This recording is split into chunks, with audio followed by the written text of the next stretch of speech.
I'm Michelle. This is my romantic tangle, and I am trying to film in my barn. This trunk was my great-grandma's. Unlike the chamber pot and some other things, I am pretty sure that this was actually in the sod house in South Dakota. And it has been out here since we moved in 15 years ago because this is where my husband put it. I think that a quilt I am looking for is in here.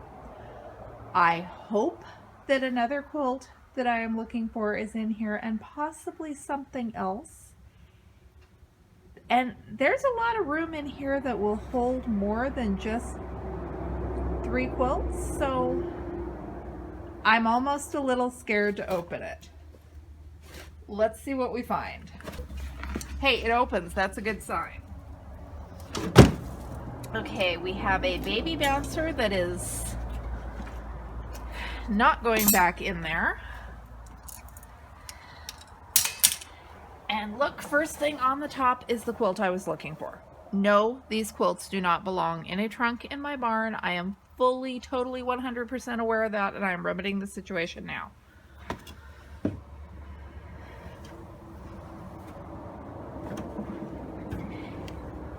Hey, we've got blankets. Blankets are not a bad thing. I may be in for a trip to the laundromat here. We have blankets I've never seen before.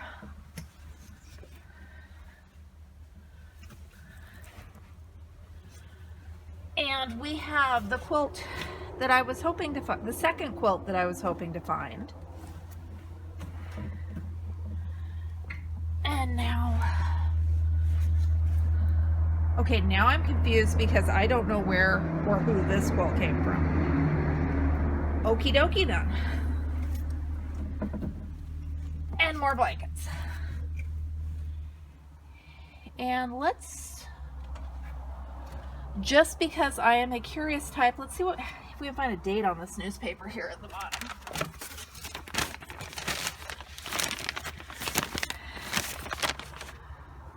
Okay, that's cool. 1961. So grandma, maybe great-grandma put these in here.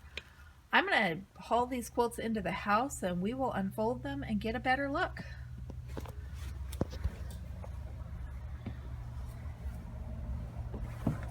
Should this be faded a bit? That is double knit polyester. That stuff never fades. Would it not be as bright red if it's Nope. been in a trunk for 35 years? Not 35. This is the quilt that I was hoping was in the trunk. My grandma made this for me when I moved up from the Holly Hobby bedspread to the quilt she made for me. Can't tell you what date that would have been. We're gonna guess it was 1982. It is all double knit polyester. Grandma was consistent. And if you have seen the other double knit polyester quilt that she made for us, this one is such a step up in color choices. And she did the same knot. I don't think there was a pattern here. I think it was squares. And I'm so happy I found it. It is in great shape. It's a little dirty, but it probably wasn't laundered before it was put away. And double knit polyester does not die. This one is going to need some repairs, and that is not my fault, Grandma. That was what was she sewing with here? An 1/8 of an inch seam. And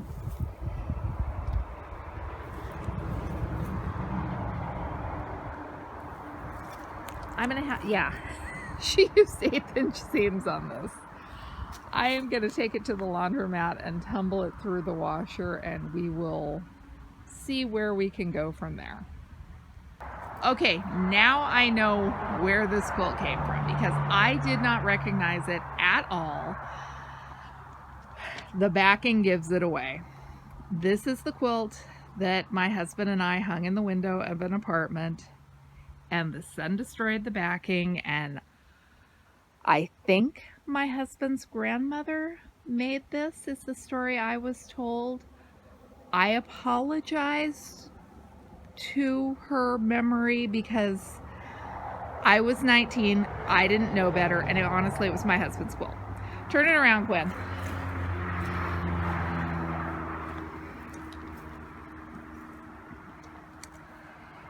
I feel guilty saying it, but sorry, Grandma.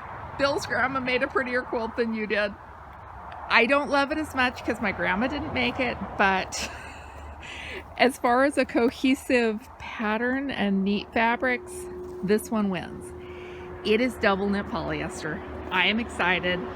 I thought that this was long gone, and I don't know if my husband's going to be glad to see it again, but hey, I am. This is the quilt that I was looking for.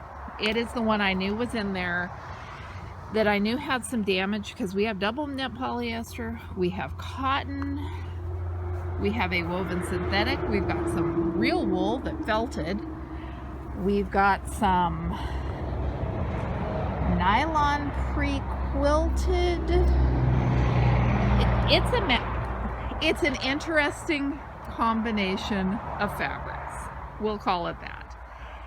And honestly, I thought it was going to be in much poorer condition than it was. And this actually, the only reason that I know it is the quilt that I was looking for is because the woman who made it for me very kindly labeled and dated it. If there's a moral to this story beyond not keeping family heirloom quilts in your barn in the first place, it's to label your quilts. Because if I had to identify them, I would not have guessed that this one was the one that I was looking for, and I would have had no idea who had made this quilt here on the left. I was getting ready to call my mother and ask her if she knew where it came from, and I doubt she had ever seen this quilt. She would definitely not have known that my husband's grandmother made it. The only thing that kept this quilt from being unidentified forever was the fact that we had destroyed the backing by hanging it in a window.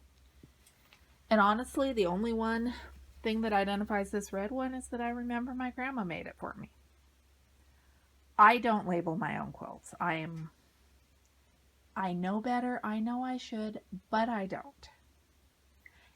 It's something to think about, though. I'm Michelle. This is my romantic tangle, and I'll be back with you soon.